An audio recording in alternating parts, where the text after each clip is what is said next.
Good evening, everyone. Welcome to our weekly webinar series. This is the second in the row. So today we have Professor Ritu Dewan with us. So she will be speaking on the topic of gender de-equalization via labor codes.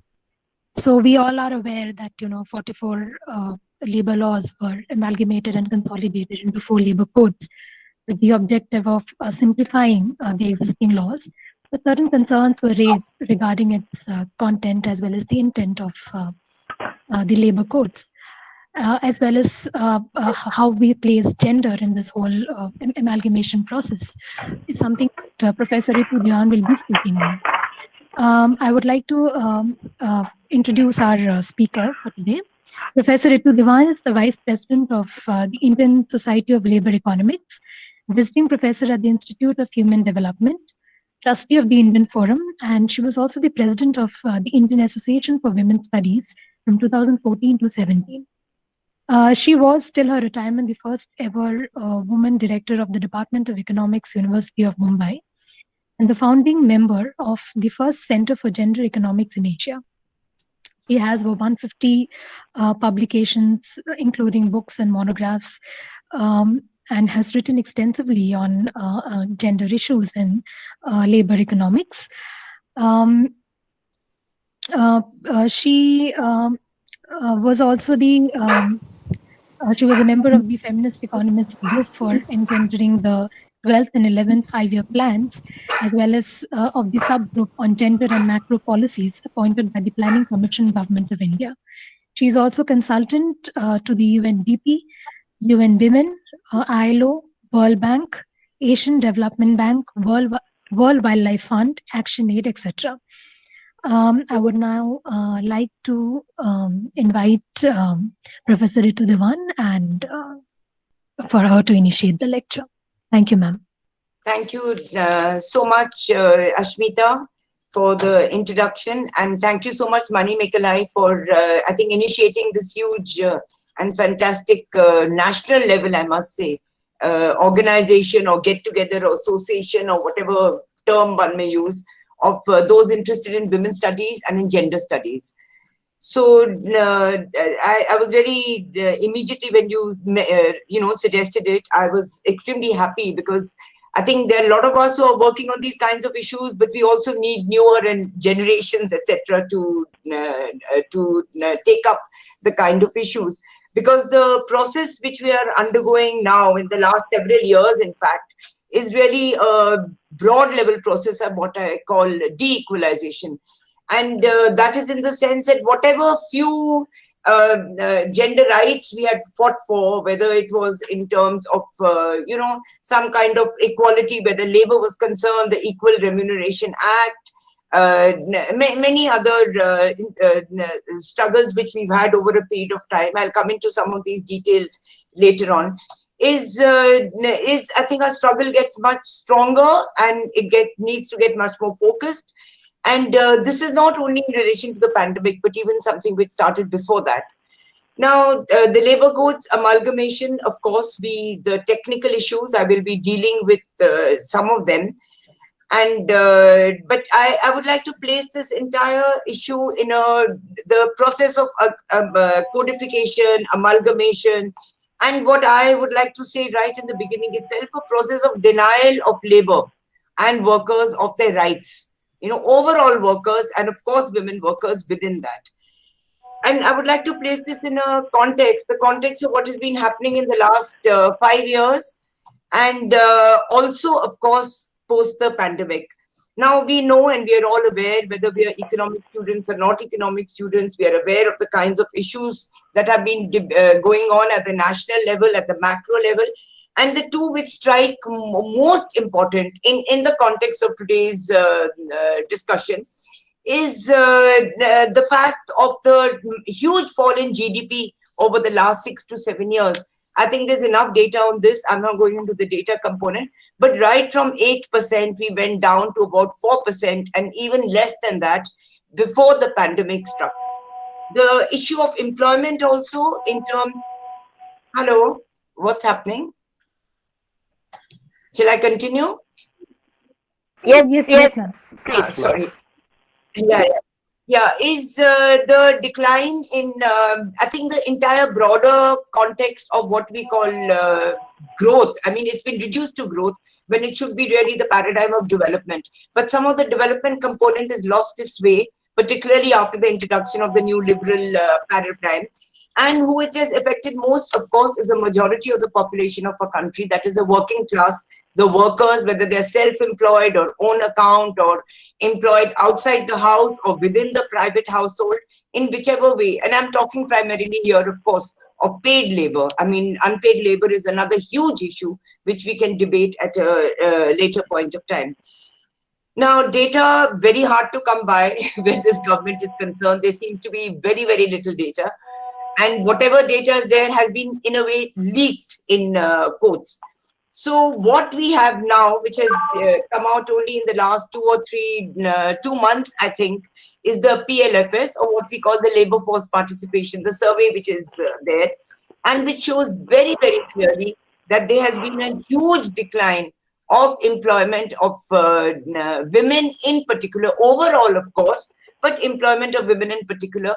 And between 2011 and 2019, that the rural work participation rate, which was already very low at about 35% has fallen to 26%. That is a 9% decline in work participation rate where women are concerned in rural. And in urban, of course, there seems to be a sort of a stagnation with a little bit of increase in the two most exploitative areas, construction and domestic workers. And of course, you have your female casual workers, as all other casual workers do exist. Now, in this context of declining growth, GDP, declining employment, there has also been, for the first time in 40 years, an increase in the percentage of population below what we call below the poverty line. This is something which was quite a shock when it came out in terms of the information which has been provided. And this was something which came from the Niti Aayog and various other government sources. So the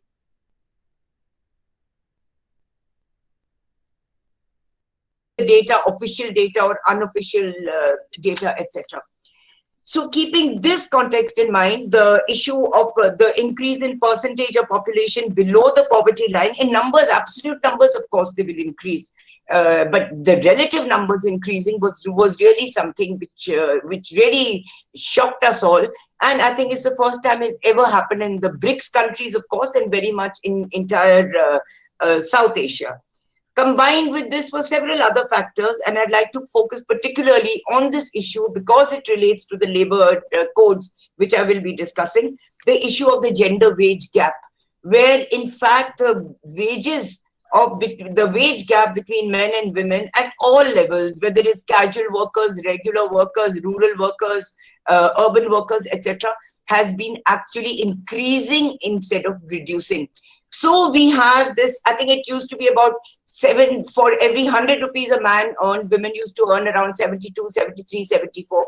But in many instances across different categories, it has come down to 65, which is not even 1/3 of female earnings of what male earnings are.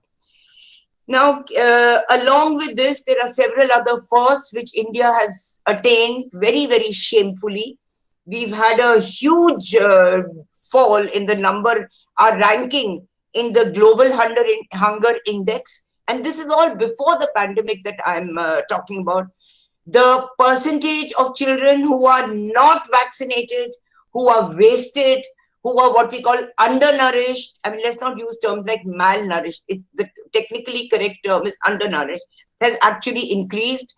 The inequality index has increased very, very dramatically over the period. Environment performance has again fallen very dramatically. And two others which affect the context in which one lives and works is that the water quality and the air quality indices have also fallen, and our rankings have fallen internationally very, very low, very often much lower than what our neighboring countries, who we keep, criticizing, or the current dispensation criticizes and talks about. Much lower than that. And of course, we've fallen on many other, whether it's human rights and press freedom index, etc. I'm not getting into those components. Now, in this context, in this background, comes this pandemic. All right. Now, for me and the research which I've done, the problem was not so much the pandemic by itself. Of course, it caused huge devastation in terms of economics, in terms of culture, social divisions, etc., etc. All that is understood, and I'm not denying that. But much more than the pandemic itself is the way the pandemic was dealt with. And that's what I call the policy response to it. And first of all, the delay in imposing a lockdown. All right, it was called for way earlier in February. In my state of Maharashtra, we called it much earlier than the national lockdown which took place. So the late lockdown at one level, and secondly, the way the lockdown was announced, it came as a real shocker to everybody. Just 4 hours to close down an entire nation of such a huge population, and that also where 1/3 of the workers are migrants. This was unforgivable. You cannot have 4 days to light your lamps and sing "Go Corona Go" or whatever you have to do, but that you close down a nation and strand the people. I don't think the visuals of migrants is ever going to leave us in our conscious. It's something it's the most, I think, inhuman. I'm not even saying shameful or shameless. The most inhuman act which could have been done.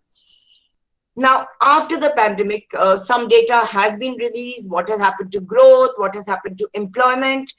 Of course, the calculation which has been done by RBI, by Niti Aayog, etc., say that the fall in GDP is around 24%, 23.9 in the first quarter, in the first FI of the quarter of FQ of this financial year. That is something which I think the decline is much more than what even a country, what we can say is underdeveloped, but is certainly developing much faster than us, is that of Bangladesh. Bangladesh, in fact, because of the kind of policy which it may not be perfect, but it was certainly much better and much more humane and much more linked to the livelihoods and the labor of people than India's policy was. They actually grew at about 4%. Now, this official figure of a decline of GDP in the FQ of 23.9 has been debated and discussed by a lot of us economists. And we have come to the conclusion that because the informal sector is not taken into account in these calculations, that in fact the fall in GDP is a minimum of 50%. That is what India's economy and India's people has suffered over this, the way the policy has been, pandemic policy, or the response, the policy response to the pandemic policy has taken place. Also, joblessness. How many people have lost jobs? This question was asked in the parliament, and of course, the official, state response, government response was that there is no data which has been collected. There's no data on migrants, there's no data on job losses, there's no data on a multitude of other issues, but PMI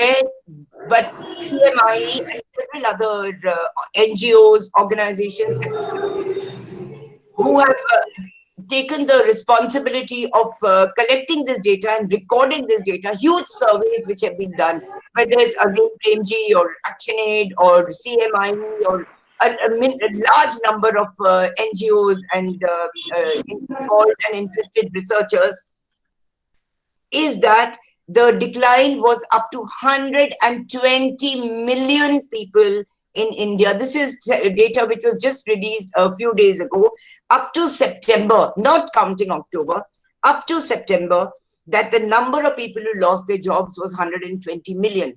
Now, this again is an underestimate. More research has been done, informal sector, own account, those who are involved in self-help groups, etc. This has been calculated, and it is estimated that at a minimum, 200 million became jobless. And this includes all categories, whether it's domestic workers, casual workers, I mean, you name them, vendors, hawkers, every single category of what is there to calculate in terms of the different kinds of varieties, etc. There is within this also, and this information which I was, again, I must say horrified, there's no other word to say, is data which was released day before yesterday in the evening. So we got it only yesterday morning. That since April, and just see when we talk about inequality, there can be no greater manifestation, I think, of inequality that exists or has increased, particularly since the lockdown. We already had high levels of insecurity in terms of livelihood, employment, etc. Since April 2020, that's April, May, June, July, August, September, till the 30th, in 6 months, there has been an analysis of the number of manufacturing companies which have been listed. All right, their profit, where we thought the sales are not taking place, etc., that their profit would actually decline. In fact, I was shocked to know that their profit has increased by 19.8%. This came as a total, economic shock, in that how in this particular context can one really understand then that with declining sales, no labor, no production taking place, etc., that your profit rate actually increased. And during the same period, the share of wages has, I'm not talking about the absolute number, the amount of wages, that of course I'll give you some illustrations at a later stage, but that the wage share has fallen by 17%. The biggest example, of course, before all of us is the 9th richest man, who was the 9th richest man in the world, who comes from India, that since April, in these 6 months, his wealth has increased by 35% in this period of what we call lockdown. And therefore, from the 4th richest man in the world. Now, I cannot imagine any greater level of inequality which exists, inequality at every single level, whether it's related to income or assets or resources, economic, extra-economic, social, cultural, even political. I mean, witness the, elections, etc., which have taken place, whether it's class, caste, very much so, religion, very, very much so, and of course, gender. Now, within this background, there were other movements which were taking place, and what I call under the cover of COVID. Okay, and this is where your labor codes come in. The process started quite some time back. I'm just sharing my PPT, but somebody else's PPT space is on. Who's Gulafshan?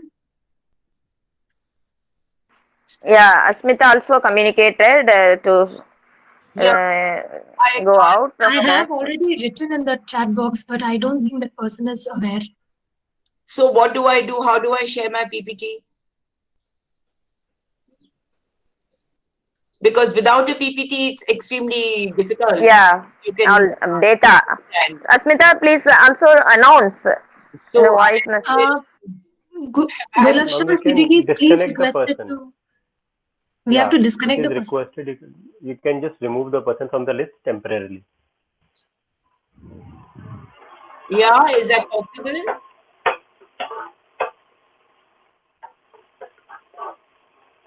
I'm trying from here, but unless she puts it off, I can't. I think the admin can disconnect the person and WhatsApp him saying the reason for the disconnection. I think the admin can do Actually, it. I am not able to. Kailuli is doing that. Kailuli or Shamim, who is doing that? Okay, now I managed. Is it okay now? Can you see the screen? No. No, we can't. Oh gosh, now I don't know what to do because it's still presenting. She's presenting. And Ma'am, you can you can click on Gulfishan Siddiqui is presenting, and there's an option coming that you can take over the presentation. So I think that would help you. Ma'am. but it is not happening. Oh God, this is insane. I've done that, and that's what I did, and but it's just not. Which is what I did when you saw, and you said you couldn't see the screen, no? So only option is to eliminate. Can you just tell Kailvili to do that? I think she is at. Yes, ma'am. Ma'am, it's done. When Now she's been removed. Now Yeah. Shreya Malik. Nine. Yeah, I think it's. Okay. Ma'am, I just did it so that you can do it. Yes. Yeah. Is that okay now? Yes, ma'am. Is it coming now? Excuse me. Not yet. Ritu. Not yet. Now? This is insane, yaar. You'll have to We wait. have to pin Ritu Dewan. Yes, I've done all that. I just don't know how to.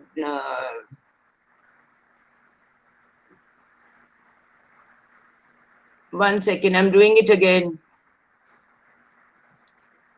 This Google Meet is a bit of a.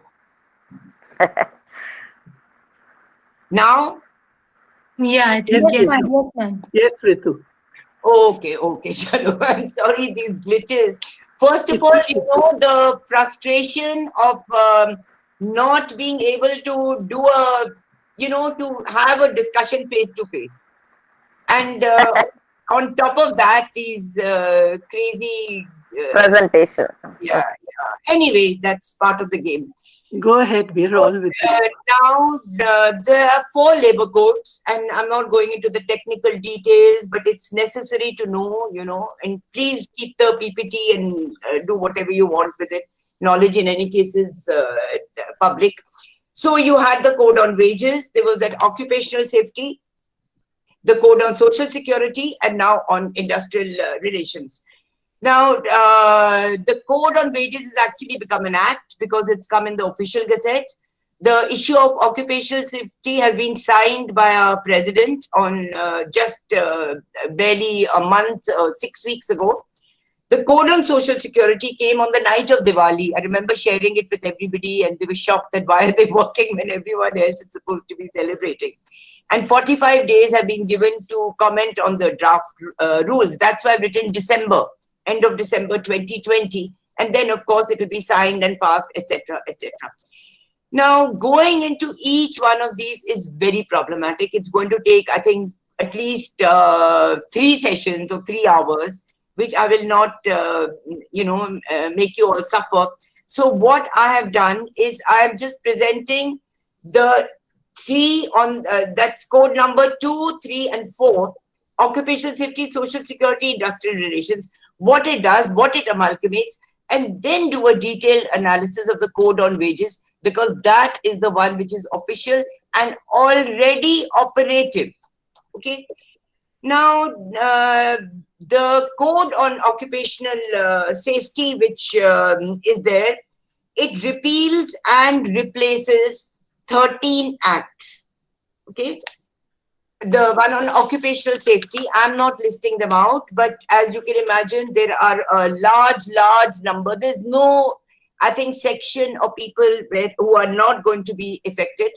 So you have factories, mines, journalists, transport, salespersons, BD and cigar workers, and this is something which comes up consistently in the discussion, theatre workers, contract workers, which is just absolutely everywhere. Now here, I just want to talk about 2 before moving on to the next. One is what the Plantation Labour Act has done. The repealing of the act has done. That this act of 1951, it came after a long struggle, as most of the acts, along trade union, associations, organizations, groups of people, everyone struggling together. Until now, what the Plantations Labour Act said, that facilities like housing, subsidized food, subsidized rations, amount of bonus, a minimum amount of leave, medical leave facilities, etc. That all these were to be borne by the management or the employers in the plantations. This has now been stopped, and the entire burden of providing all these facilities has now been put on the panchayats of the villages and of the districts and the talukas. What really this means at two levels. One, that it is a subsidy to the profits of the managements of the plantations. And secondly, what it means, particularly in the context of what has been happening earlier, and now, of course, where the pandemic policy or the lack of a policy or a people-less, genderless kind of a policy which exists, is that the budgets for developmental work and for any other kind of work have been dropping very, very. They've not even been implemented if you see the various utilization levels, etc.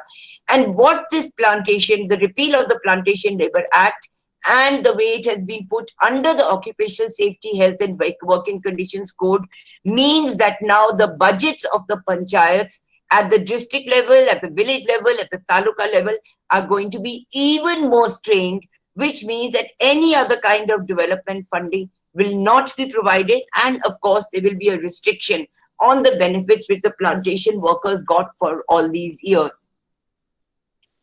The other act, which was not, none of these acts were perfect, I must say, or that their implementation was excellent. I don't want to romanticize the past, but certainly they gave some amount of rights by law to all the workers in all the sectors, subsectors, sub-subsectors, regions, rural, urban, and all the genders of India.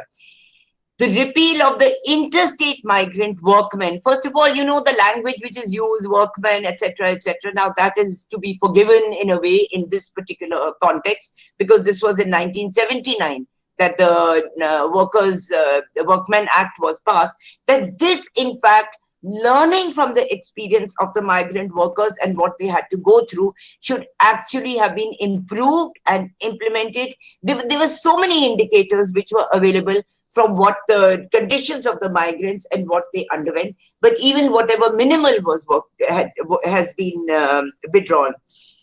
There is also, of course, the BD workers and the cigar workers, where the majority are women, as we know, and where they have struggled over a long period of time to get whatever benefits they have achieved. And I must say, later on, I will go into the details of what has been withdrawn under the Code on Wages, where the BD and cigar workers are concerned. Now, in this, there are several conditions which used to prevail, or certain benefits which used to prevail under these 13 acts. Like I said, implementation is a different issue, but it was there, and one could fight for this kind of and struggle for this kind of implementation. But by withdrawing these benefits, you are actually legalizing the denial of benefits. There are no creches to be provided under the Occupational Safety Act. So the issue of fair or equal working conditions, particularly for women, is something which is totally out, where the issue of looking after children or their social responsibility of maintaining, I don't see them only as children, I see them as the future workforce, that even that aspect has been taken away from them. Another, of course, is something which we had been we fought for. It always existed, but then it was withdrawn, and in the 80s we got it back, and then again it was withdrawn under certain conditions, saying that it's not conducive and safe for women, and that is the night work for women, that if a woman wants, with her consent, night work will be permitted. Now, this is all very good, but you cannot, in the current scenario, with huge violence in levels against women, public spaces, in every kind of a space, is that no safe transport will be provided. I remember a struggle which we had in the 80s, and as students, And one thing which we fought for, like we said, night work should be allowed. We started with the Times of India newspaper, and I must say they agreed right away. They had reporters working, women reporters working through the night. They provided dormitories on our demand and also provided safe transport. But these kinds of conditions are not to be provided at all where the Code 2 is concerned. And of course, what is extremely important, apart from many other factors, is the separation of sexual harassment, your facilities or your avenues to file cases on sexual harassment, that has been totally separated from. So women workers denied their special status which society insists that they perform, whether it is in the supply of the future workforce or it's in terms of safety and equal citizens which exists. The code number 3, which deals with social security, replaces 15 acts. And again, like I said, I'm not going to read them out, but the Unorganized Workers Social Security Act, which after I think the Planning Commission and then the NCUS was set up, the Arjun Sen Gupta Committee report came out, and at least not ideal, but a vast number of social security benefits were given. Implementation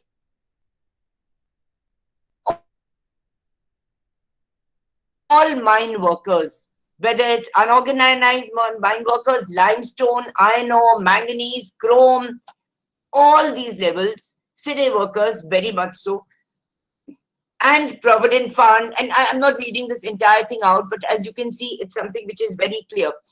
Now, one would have hoped that again, with the experience and the kind of research which has been done and the kind of experience of the lived reality of our workers, and particularly our migrants and even the non-migrants, urban, the rural workers, that there would have been some sensitivity in terms of the implementation or the introduction of new schemes or rules of protection where social security is concerned. But I was amazed to read that in fact what they have written is that no measures are listed out. This is, I'm quoting exactly from the rules which are there, that all the schemes for social security will be implemented as and when they are framed. Okay, so you're withdrawing a whole lot of benefits which exist, and you're not providing anything but saying that things will be framed in the future, and when they are framed, they will be implemented. This is something which I just find totally unacceptable, because then you're not calling it social security at all. And added to this is something which many people have not written about, and which I find extremely horrifying, is that, you know, again, over a period of time, the trade unions had started, and you can see there's a Welfare Fund Act for unorganized mines, dolomite, limestone, cine workers, cess and welfare fund, and of course the largest one, which we got in 1996, that is the Bakwa Act, that is the Building and Other Construction Workers Cess Act of 1996. Now, under these welfare and particularly the cess funds, the workers put in a certain share of course, this is only registered workers who put in a certain share of their wages, whether it's 2% or 1% or 4%, it depends on the level of negotiation within the different sectors and subsectors of employment. And a matching amount was put in by the employer. And this fund was used on case-to-case basis for all the registered workers, whether it was in terms of education or insurance, in terms of health or whatever, or housing or whatever needs the workers put forward, what they negotiated and what they got. All these cess funds were stopped over 2019, between the periods of 2018 and 2019. And the final, I think, the shocker came, and that was Gandhi Jayanti of last year, October 2nd, 2019, when the largest cess fund was also stopped. That is the Building and Other Construction Workers Act. Now, what is happening to this fund? There is no information. The construction workers have filed a case in the Supreme Court several years ago that this amount of money which is lying in the cess fund, it exceeds apparently 38,000 crores. It's not small. And this is without counting the interest which it should have garnered over the last 5 or 6 years. But the Supreme Court has had no time to go into this case. All the money is lying. None of it is being utilized. RTI appeals have been filed, but there is no information which is made available. So again, this 2 or 3 matching proportion fund which was being put in by the employers has now also been withdrawn, and I see it as a kind of a hidden subsidy which is there for the workers, for the employers, sorry. The 4th act which is under consideration, that is the Code on Industrial Relations, it repeals, I think, every single labor right which exists. These are constitutional rights, let us not forget. These are not only labor rights. So by withdrawing this, you're actually going against the constitution of the country. The Trade Union Act, the Industrial Employment Act, and the Industrial Disputes Act. Now, again, I cannot go into this in detail, but just to give you 2 or 3 points of this, that earlier we had what is called the ESMA, that is the Essential Services Maintenance Act, which said that they were workers in public utility services could not go on strike. There was a ban on strike. If you remember, it happened several times. The railways, etc., were concerned, and those strikes were declared illegal because it went under against all these acts. Now that ban on strikes has been extended to every sector of employment. So no company workers up to 100 workers or above 100 workers, above 300 workers, they've given different categories, can go on strike. None of them can go on strike unless they give a 60 days notice. All right. Even the 60 days notice need not be the time after which you can immediately strike, because the tribunal will decide whether the strike which is being called after 60 days, after 2 months, is valid or not. Now this, I just link it up with the huge agitation and the strikes with the Anganwadi workers and the women Anganwadi workers went through in the last 2-3 years, where they've been demanding the status of a worker, which they have not got. The government finally last year said that, okay, we will give you maternity benefits. And they said, no, we don't want these piecemeal benefits. We want recognition as a worker, which of course they have still not got. So even if none of what is implemented or sought to be implemented, you cannot oppose that, is really then I wonder, I mean, are these labor rights, or what rights are we talking about? And that's why I talked about and started one of the points of debate and contextualization of this analysis is the share of profits and the share of wages, and how the two are in an increasingly inverse relationship. And even after the pandemic, much more so after the pandemic. Now, taking the main level of, or the details of analysis is the code on wages. Like I said, it's very difficult to do everything all together. Now, this code on wages, which is called the COW, repeals these 4 acts: payment of wages, minimum wage, bonus, and the ERA. Don't forget, this again came after a huge struggle. That is the Equal Remuneration Act, dealing with gender-based wage differentials. Now, this analysis I have broken up into seven aspects of this code, which I'm analyzing now. Of course, the language, which is replete everywhere, the sexist language. It's not only the sexist language, but also a kind of stereotyping which takes place, not only in terms of occupation, but in terms of what a woman's place in society is. Then I take the definitions, the calculations, rest day, etc., etc. And even in the way the forms have been designed and the wage slips have been designed. The first aspect which I will be dealing with here is these are all taken from the Act which exists as it is. Now here, of course, you have his judgment and he has done this, etc., etc. But there is another kind of hidden, it's not only sexist language, it's a hidden patriarchal construct of women, and with not recognizing what actually is going on or what is the reality of women. So what it says is a highly skilled occupation. It calls in its performance a specific level of perfection and required competence. All right. Very few women are able to get this kind of competence, required competence and perfection through intensive technical professional training. I think if you see the number of women who are part of ITIs or various other kinds of professional and technical institutes, we'll find that the number is very minuscule. It also says practical occupational experience for a considerable period, all right, which again we know is that hire and fire. The women are the last to hire and the first to fire. So their consistency, their career gaps because of a lack of support, or when they're having children, or the career breaks which are there for a woman at all different kinds of levels, that generally there is no experience on a consistent level for a period of time. And the last one, that requires an employee to assume full responsibility for his judgment or decision making.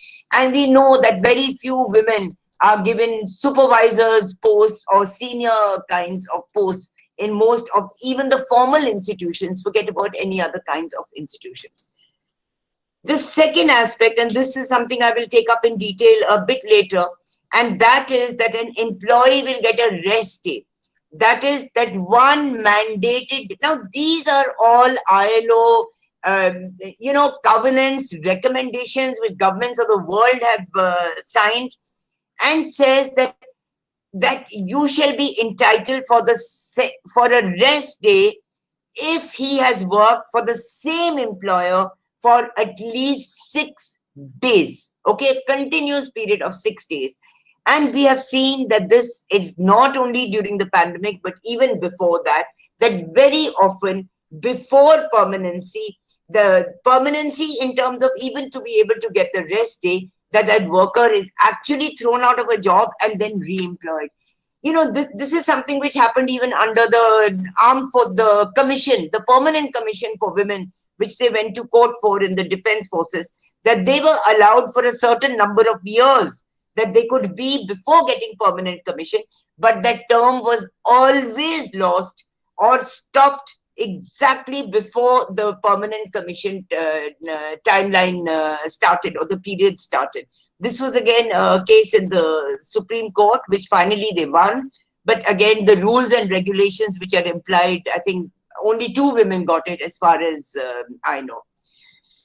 The most problematic, if I can say the most problematic, actually everything is problematic, is how the Code of Wages defines work, how it defines a worker, and how it defines the workplace. And this is something which deletes the majority of workers and the majority of women workers. What it says is worker is one who is employed in an establishment or industry, which means that it deletes all employment within private households. This is something which is just, I think, goes against every fundamental definition of what is work, what is worker, and what is workplace, and affects every single category of what we call own account worker. Whether it's SHGs, you're working in the house, you're making your papad, your pickle, you're an apprentice, that is something which is who it doesn't apply to either. Domestic workers, of course, and all categories of home-based workers. Now, we know that the majority of women workers come in what is called the own, whether it's domestic workers or it is own account workers. The vendors, hawkers, there's no category now unless you are employed by an employer outside the house, you are not going to be considered a worker. So even if there are any benefits which come, they will come only to a person who is employed in an industry or in an establishment where there is an employer-employee relationship. It does not apply to a maid and to the employee of the maid or contract workers, any other kind of workers. There are many categories which one can get into, but I'm going to just take the example of BD workers. BD workers, as we know, long history of struggle. I mean, the famous Nepali struggles of 1970 and 1980, where they got minimum wages, they got housing, they got equal remuneration. Then, you know, it's piece rated. So the contractors, the BD contractors used to say that at least that they used to just throw away 20% of the BDs and say that these are rejected because they are not good quality. They would keep them, but they would reject them and therefore pay them less. And these workers struggled and got protection from deductions through profit rejection, bonus, etc. All these workers are now not recognized as workers according to the COW, which is a defining code where workers are concerned. Another category is the Sumangali workers, Tamil Nadu. You would be familiar with this. These are young adolescent girls, migrant girls, whether it's from the state or within the state, different districts, or from other neighboring states, where they come and they work for a few years as apprentice in quotes and then go back with a kind of a lump sum. Now, they themselves are not recognized because apprentices do not come under the definition of a worker. Also, and this is something which is again totally unacceptable under any kind of law, is that earlier the computation of bonus was written. It was calculated that if this is your wage, this is your period of work, this is the amount of work you have done with the same employer, etc., etc. This is the method, this is the calculation, the computation of bonus which you will receive. But now what is said under the code on wages is that this will be defined, the bonus will be defined by an ordinance or by an executive order of the government. This is something which is, I don't know what words to use. Unacceptable every time is just not on. Now again, see this calculation of the minimum wage which has been put forward. This is the third aspect which I will be dealing with here. Now what the code on wages says, of course at various levels, that a household consists, and this itself I find problematic, that a typical household, according to the government, 2 adults and 2 children. All right, we'll go into this later on, which means 3 adults.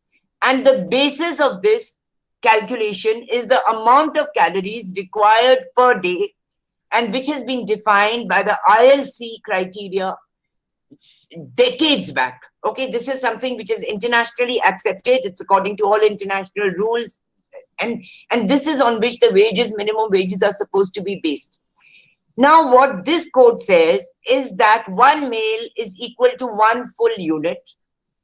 A woman is 20% less, okay, assuming that she needs less calories or less food than what a man needs because she does less work. In fact, I would say that this should actually be at least 30% more, or 38% more, if we keep the amount of unpaid work which a woman does at home, the double burden or even the triple burden in terms of, you know, changes in the fiscal and the subsidy architecture, taxation which has taken place, and with children at 0.6 each. So total is 3 consumption units. All right. So you already have an establishment of inequality, a legal basis of inequality, which is gender inequality, which is built into the definition and the calculation of minimum wages. Cloth, now this is the way it's supposed to be given. The ILC had said 72 meters per household of 4. Even that has been reduced by 6 meters. Rent at 10%, fuel, electricity, education, etc., etc. This is all given.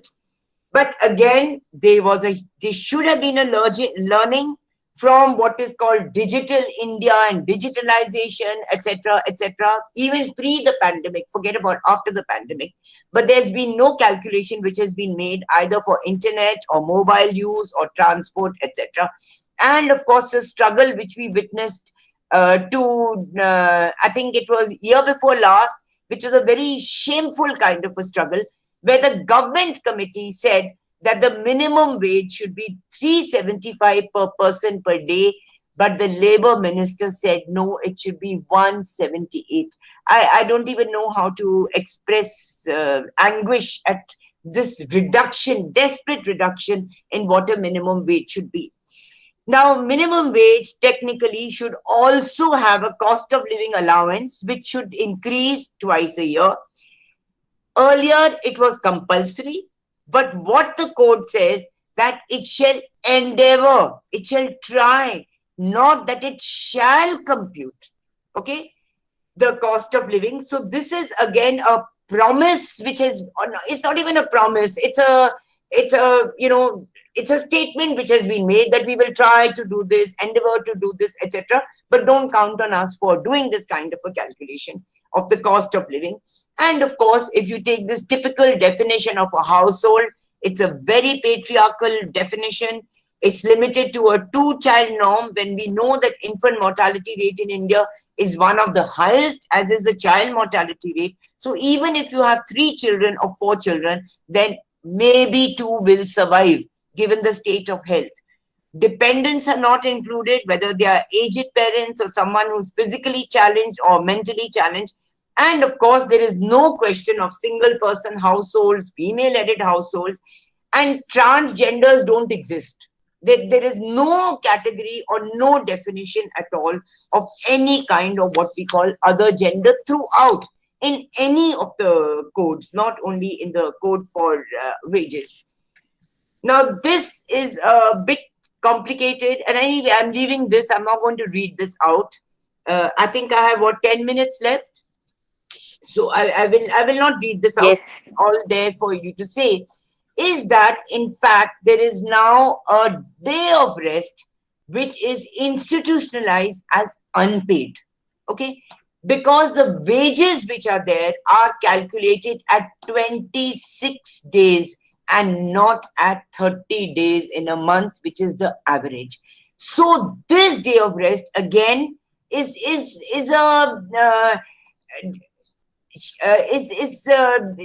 again, it institutionalizes unpaid labor, and this is open unpaid labor. It's not the invisible work which women and also, of course, men do within the house in terms of collecting firewood or water, etc., etc., the lack of public provisioning. But this institutionalizes and says that wages are calculated at 26 days. Also, that the employer has the right to fix any other day, not only a Sunday, but any other day as a work day.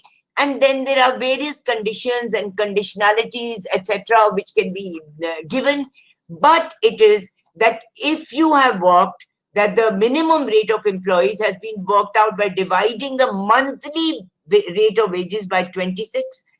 Therefore, this actual wage rate is not going to be paid. Therefore, your unpaid component, and no wages for the rest day will be payable. There are several conditionalities which I have noted here under, of course. Now, these are 4A, these are the special sections of the code on wages. And there are several conditionalities which are there, so that the employer can get away with not paying anything at all for the compulsory rest day.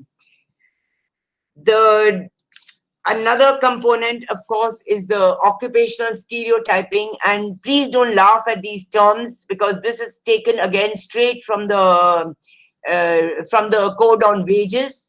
And what it does, there are 6 categories of wages are categorized out into a total of 681 skill sets which are there: highly skilled, low skilled, etc. And of course, the majority of so-called women work or stereotyped typical women's work, or what they get, what they can access, is of course in the lowest category of unskilled, without any kind of a basis for saying what is skilled and what is unskilled. So you have something called a calf boy and a cattleman, when we know that the majority of livestock care, even grazing, is undertaken by women. You have what is called, and I'm not going into these categories, but bucket man, boat man, I mean, these are all, there are people who do these kinds of various activities. But and please don't laugh at the spelling of messenger, because this is again taken exactly the way it's messenger and not messenger, what has been put in the codes, but that's how carelessly they have done it. And you know what this does? That it not only builds the various categories, it does not only build on the existing stereotypes, it reinforces these stereotypes. And apart from reinforcing them, it also creates new gender stereotypes. If you go into these in detail, please see subsection 6 of 6, and you will see the detailed kind of categorization which is there. Women farmers, of course, find absolutely no wages, and totally missing is one of the largest sectors where women are employed, which is domestic workers. A large number of them in urban, but a significant number of them also in the rural areas. So domestic workers are not considered any kind of skilled workers at all. The wage slip which is there, and this is the last aspect which I will be dealing with, is you have your, the forms which are there, the register which is there for deduction, loss, overtime, etc., etc., according to these various kinds of rules. Now, this form contains 4 levels of information: the name of the establishment, the name of the employer, the name of the owner, and the PAN, TAN, etc., and labor identification number. I think this just dehumanizes the entire process. Nowhere does it say what is the name of the worker. Okay, the workers are identified only by a number. Even within here there is no categorization, of course. There's no column of gender. There's nothing which says, are you a male or a female? Forget about other gender or various other categories of gender which are there. Neither in the wage slip, nor in the register, nor in the form 1, etc.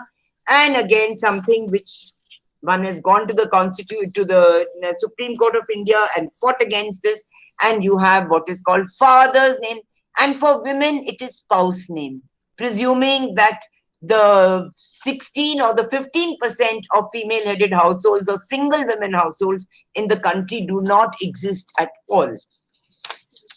The final is the issue of decision making. One would presume that decision making, there would be a strengthening of decision making as we progress to a more progressive country and ways of thinking, etc. But the inspector now, in terms of now to check there's an implementation, whatever has been provided, little or more, whichever way one may see it, is it being implemented or not? Earlier used to have labor inspectors. Now whether it was good, they were corrupt, not corrupt, those are issues which can be always dealt with. Here now, under the code, the labor inspector's name has been changed from labor inspector to inspector cum facilitator. Facilitator for what? For the rights of the employers. Now, when you have labor codes, they are supposed to protect the rights of the workers, the rights of labor. But what this code says right in the preamble itself, or the beginning, the first paragraph, that this codification is taking place for the ease of doing business.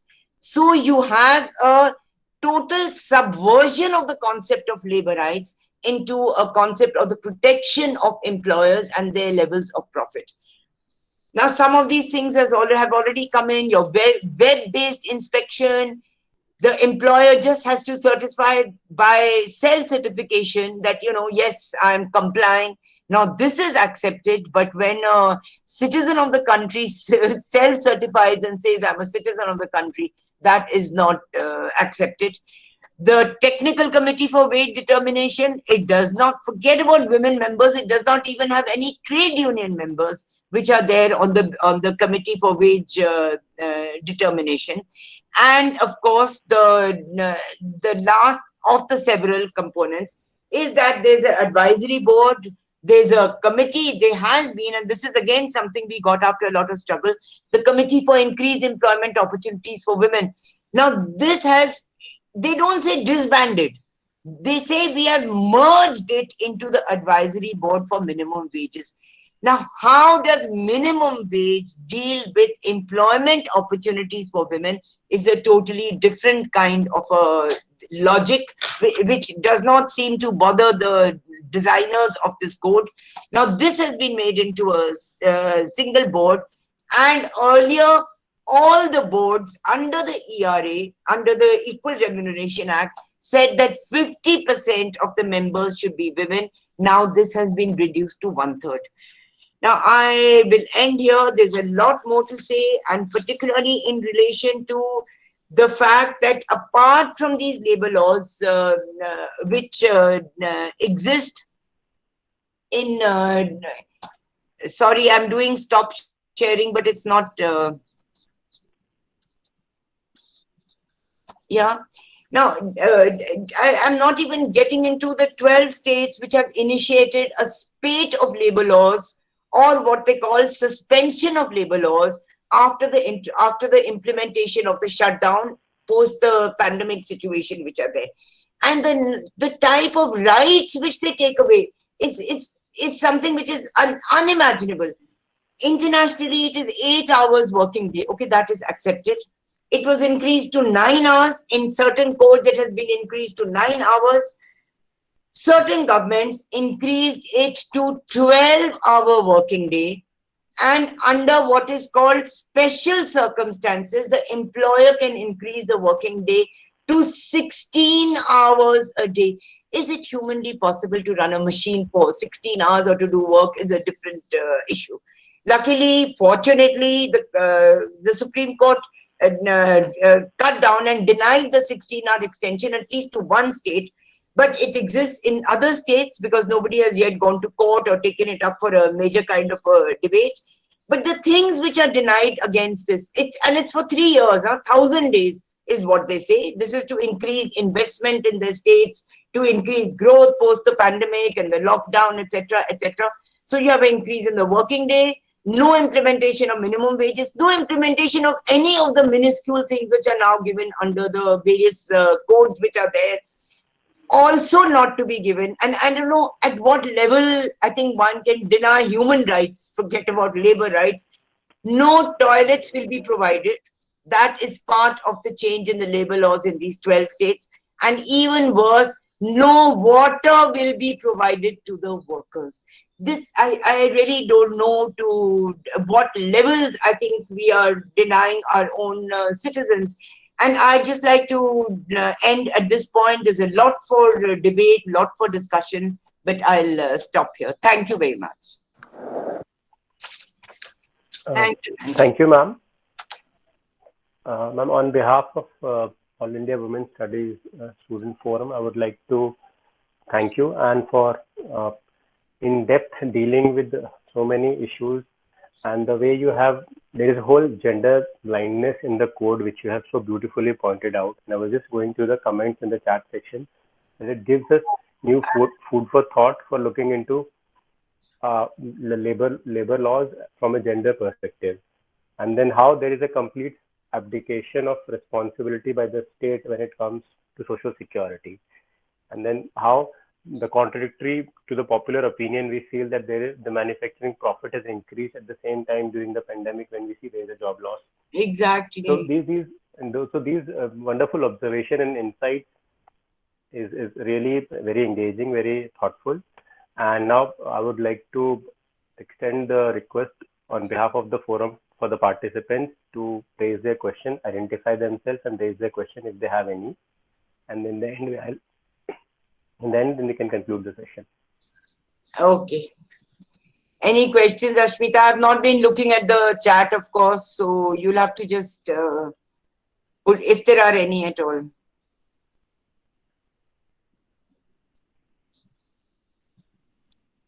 Ashmita? Ma'am, on behalf of Ashmita, I'll be concluding. Oh, Sri Kumar, I'm so yeah. Sri Kumar is doing this. Yeah. Oh, okay, okay. Yeah, yes. Please tell me the questions. I'm sorry, I didn't see. And he will initiate the discussion also, Sri Kumar. Okay, fine, great. Right, ma'am. So, so we have, like I said, ma'am, I have on listening to your lecture, I have one particular query which was related to the night workforce, which you mentioned that in your student days you have, how you have worked for it and supported that. Like, what is the present code talks about? Like, what are the reforms which they have taken in this particular field? Because we see there is informalization taking place in one place, and there is a lot of gender issues. So this debate, how do you see this? Sri Kumar, you have to adjust your frame. You are only your shoulder is seen. Chikumar, thank you for this. The code does not see anything. It just says that night work will be allowed if the woman wants, with her consent. Okay, it puts that in quotes, and it stops there.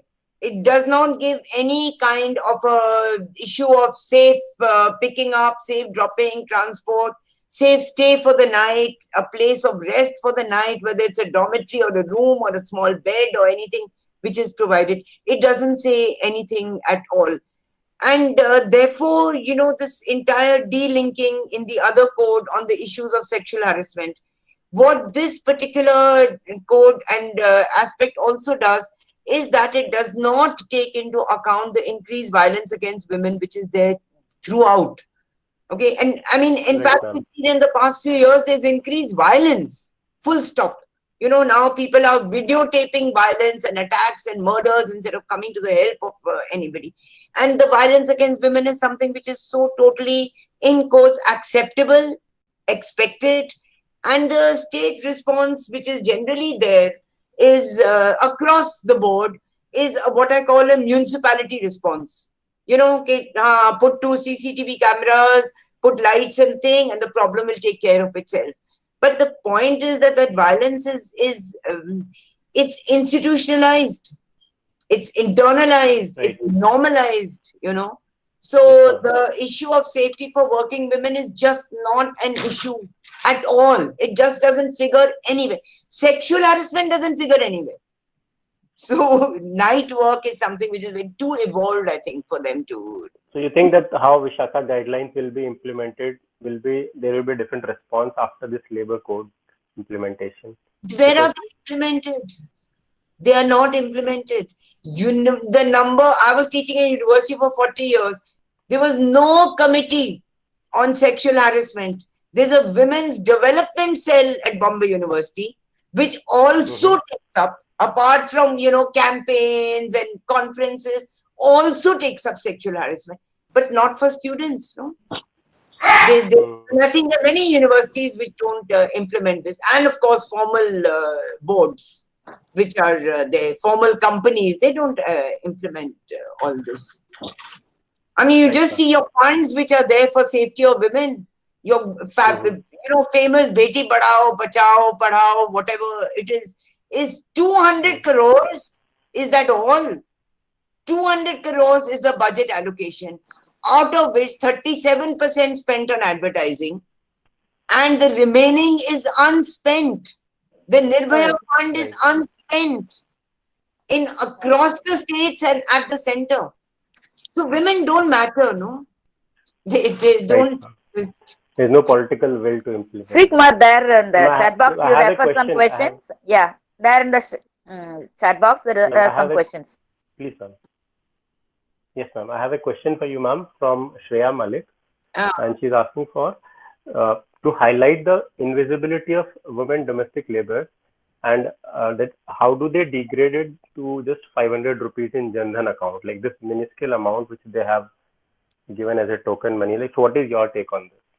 The invisibility of women domestic labor force. Domestic workers have not been given 500 rupees. Maybe in a particular state. You mean as part of the package relief? Is that a question? Is that as a part of Jan Dhan account? There is. Yes. I can't hear somebody else. I would request Shreya only to engage in the conversation with the ma'am. If Shreya, you can just bring more clarity on your question. Yes, thank you, Shri. Actually, ma'am, I wanted to ask you about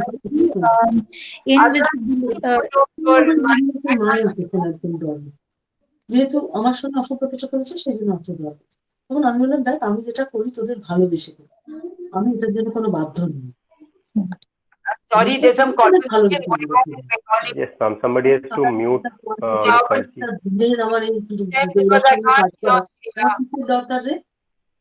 I can't hear Shreya at all. Just 1 second, ma'am. We'll try to fix it. Sudeshna, sorry, your conversation is being heard here. Dr. Sudeshna, please mute it. Sudeshna. And we can remove her. Admin can remove her from the. She muted. Yeah. Yes, Shreya, go ahead. Thank you so much. Thank you so much.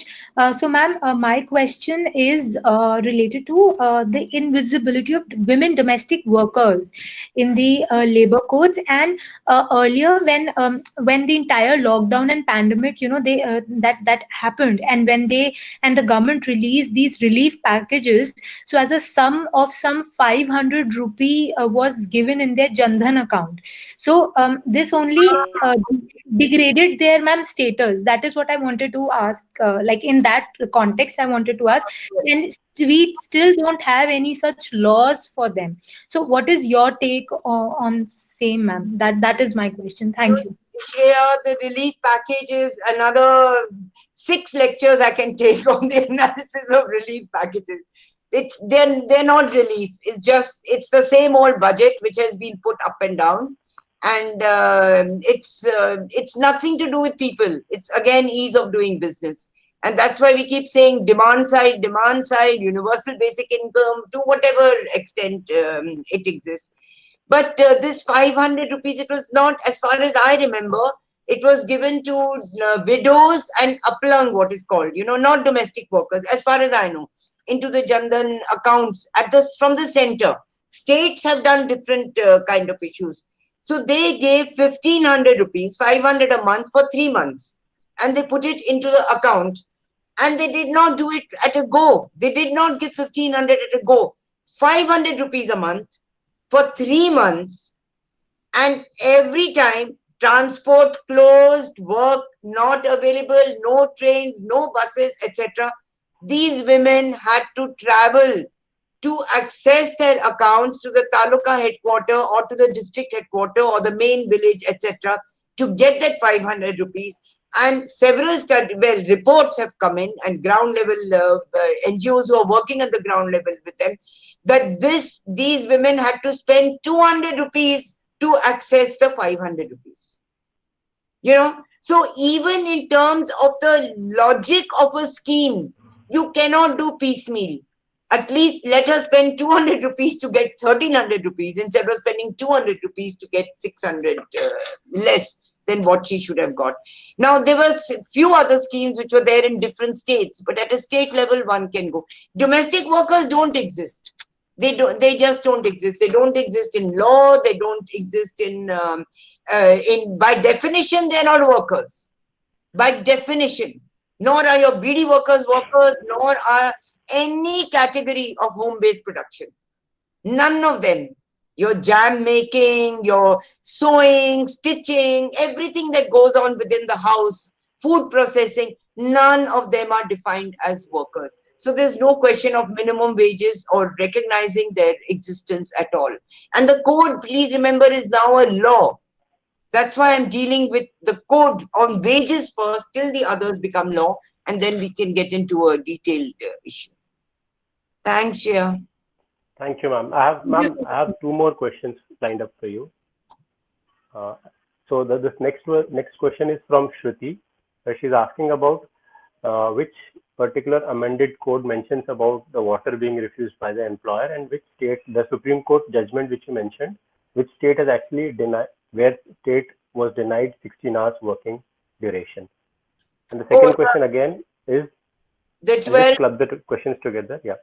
The 12 states are very predictable. You guess them for me.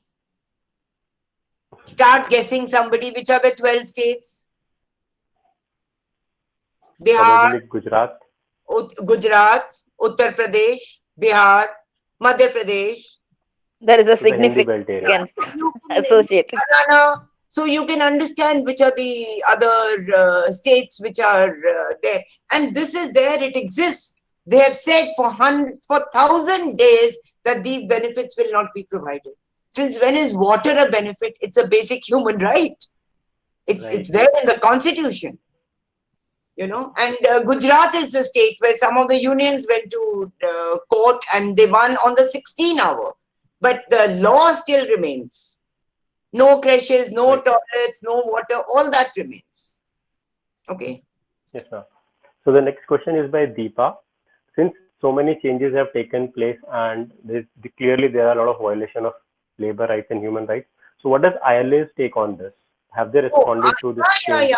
ILO has opposed it. It has given statements and documents on this. I can share them at some. They're there on the ILO website, and they have objected. They've written to the government of India. Government has said, "Don't interfere. This is our internal affair."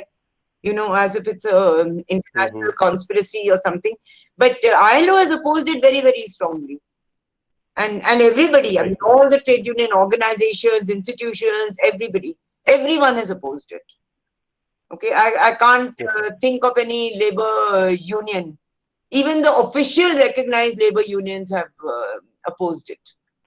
Okay, but nobody listens to workers anymore, no? Ma'am, thank you, ma'am. The next question is from Aparimita, where she is talking about whether workers will be paid minimum wages for 12 hours or work, or they will be paid over and above 8 hours of work if they are engaged. No, 12 hours. Your work day is 12 hours.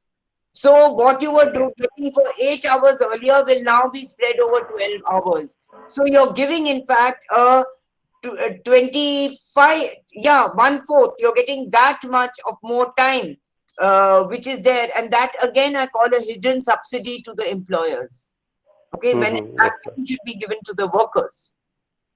Okay, no question of overtime. Overtime was 16 hours. Yes, sir. So one more question is from Madhrumita, where she is asking for, like, where do you see the way forward? Since the policy, there are a lot of loopholes in the policy. So do you see any ray of hope, or what changes they are expected in the near future? Ray of hope lies within us, no? How strongly we get together, how collectively we fight, whether it's workers or citizens or women or students or teachers at whatever level. Because I don't think anyone is listening to us anymore. No one is listening, and I'm not even getting into the debate. You know, I had wanted to talk about the process by which these labor laws or labor codes have been pushed in the parliament without any kind of a debate. They have been requested that please go to a parliamentary panel. I mean, you're a parliamentary democracy. Nothing. You've seen the Farm Acts, no? Yes, ma'am. So this is exactly the same as what happened. So the only ray of hope is us. Sure, ma'am. Indeed. One more question is from Deepa, where she's asking about when there is already a continuous fight to recognize women as workers. Example, as paid domestic workers do not have a national law to protection. Likewise, many categories. What will be the impact on female labor force participation? Well, it's already fallen so much. It's fallen by 10%. Ours is, I think, one of the lowest in the world. Even Afghanistan and Ethiopia and all have higher work participation rates. Forget about our neighboring countries, which are much, much higher than there. So I do not anticipate any, these are all barriers to women's participation in employment. And these barriers are actually being increased. Okay. And this is not officially said, but several government officials have been talking to, because I was working through the migrant crisis, etc., etc. All of us were helping out during the migrants crisis, and said that, the answer was what? आदमियों के लिए, in I'm saying it in Hindi, I'll translate it. आदमियों के लिए काम नहीं है तो औरतों की क्या बात कर रहे हो? Meaning there's no work for men. So what is this women you're going on about all the time? Let them sit at home and take care. So you have your barrier of your patriarchal mindset. You have your barrier of their increased unpaid work. The work of women during pandemic has increased tremendously. Domestic violence, that's a whole new. So that's why I say it's a de-equalization of whatever little equality had been received, had been attained through struggle or through law, etc. Has all is all, we are on a back foot. It's like 4 steps backward, not one. The gains have been lost. I'll just read out the last question in the interest of time. This will be by Shruti, and where she's asking about, she has read somewhere that the code on wages mentioned that the domestic workers, but only where they are working in a house employ more than 5 workers. Is it correct? But we all are aware that how many houses really employ more than 5 workers? Or does it imply there is no space for domestic workers in the code of wages at all? This you have already dealt, but is there a mention of 5 workers? No, 5 workers, is there any limit? By definition, they're all remote. Okay. All. Anything which is outside the employer-employee relationship in an industry or establishment. They don't go beyond the word industry and establishment. Okay? Right. You can't consider a household as an industry or... Sure, ma'am. And this is, I can just ask the participants if there are any more questions, they can just address directly to ma'am and engage in the conversation.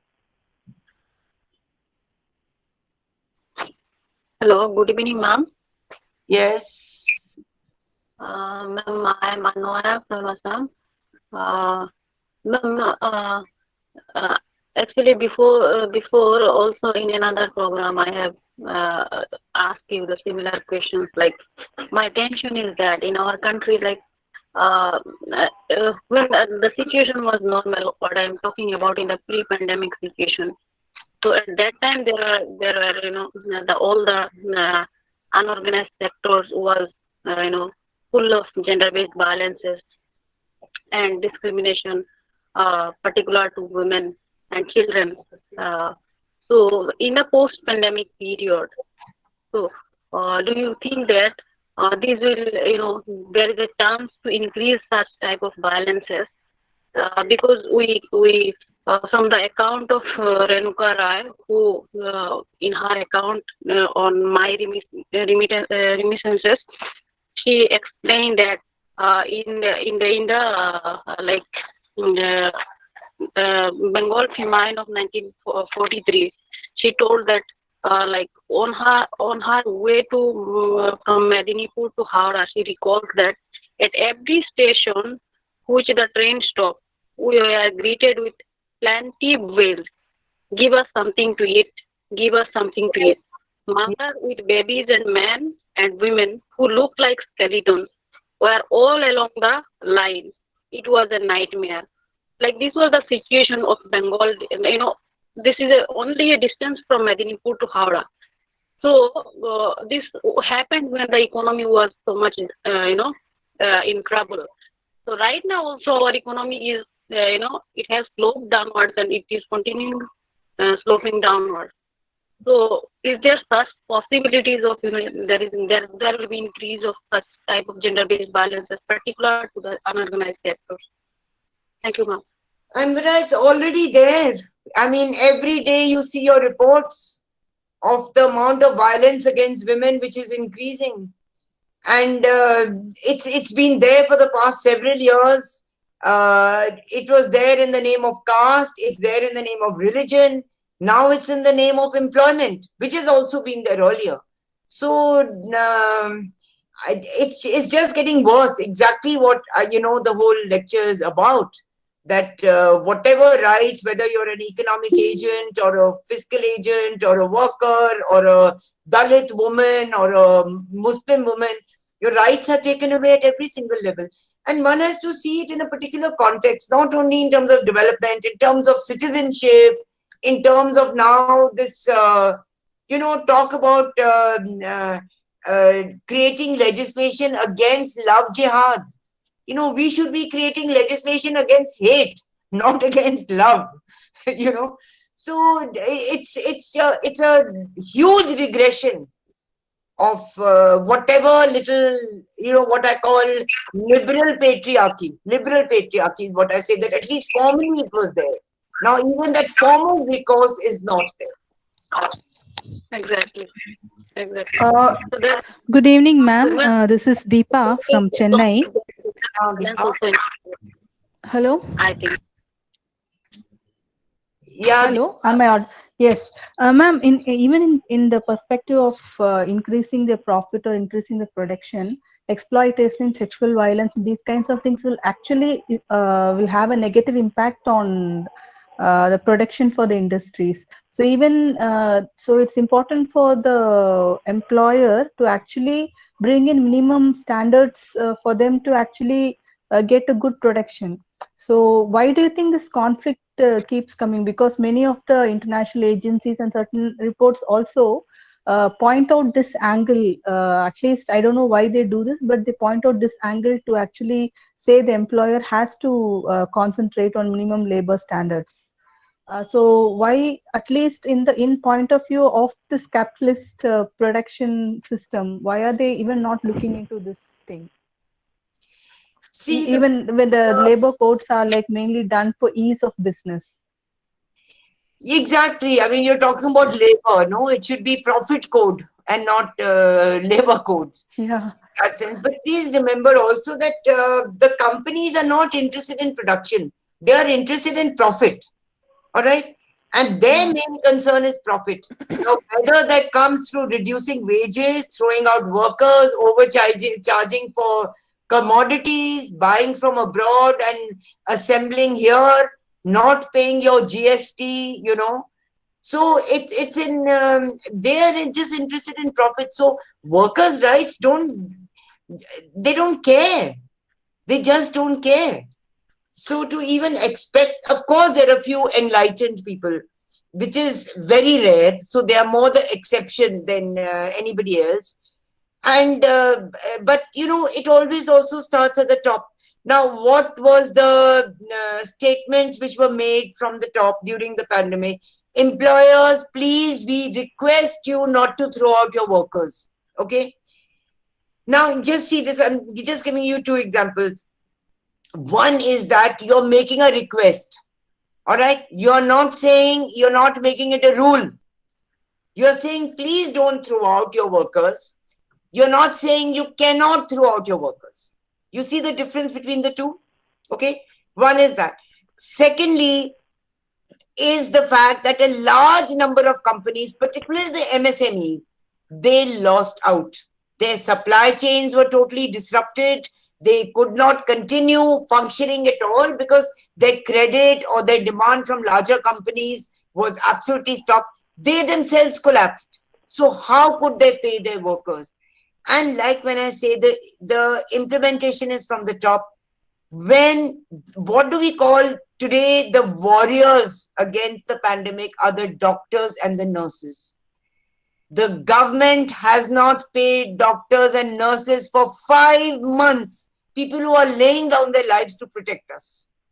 They have not paid. So they are leading by example. So why should companies, Anganwadi workers have not been paid. Midday meals have been stopped for a long period of time. One or two states, of course, it is a different kind of a issue where it exists. But otherwise, they have not been paid. I mean, every day you witness a strike by doctors and by nurses that please pay us. Now, if they are not paid, how do you expect a worker, an employer, to pay his employee or to pay his work? He'll say, they're not doing it, so why should I do it? They're only talk. You get my point?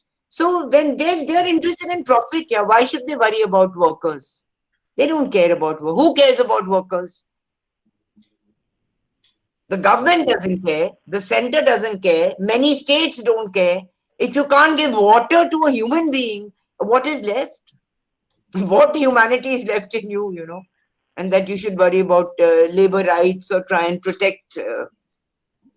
So a struggle is back from, well, not scratch, because there's a lot of consciousness which is there amongst people. But the only way out is just getting together and doing it. And I think this platform which has been created for discussion, etc., is an excellent way. It's absolutely excellent to exchange views and, you know, share experiences and share the pain and share the anguish of what our country is going through. Ma'am, one question to you. That is, you just said that for this new labor code, personal space is not seen as workspace. Whereas in Sexual Harassment Act, there is a provision where you can explain why a personal space is where you were employed, and that can be seen as sexual harassment at workplace. That's out. That is out. You just see the draft rules. It is out from by definition. So sexual harassment is not a safety consideration. It is not part of a safety consideration.